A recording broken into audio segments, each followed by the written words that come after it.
suspended animation leiringaida popular government ama semningle haiduna hekta semba yaba nate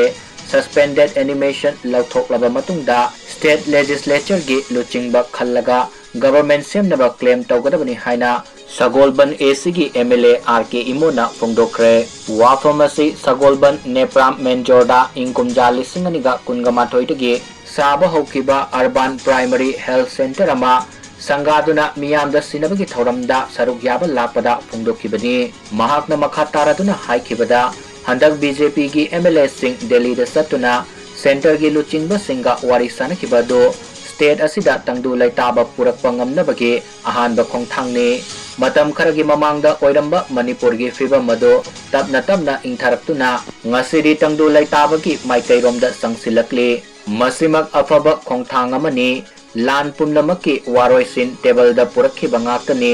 lamdam asida tangdu laitaba hanjilaknaba aikhoy amatoina punsinduna apunba Manipur gi saktam ama saugatminasi haina mahakna makatana phongduki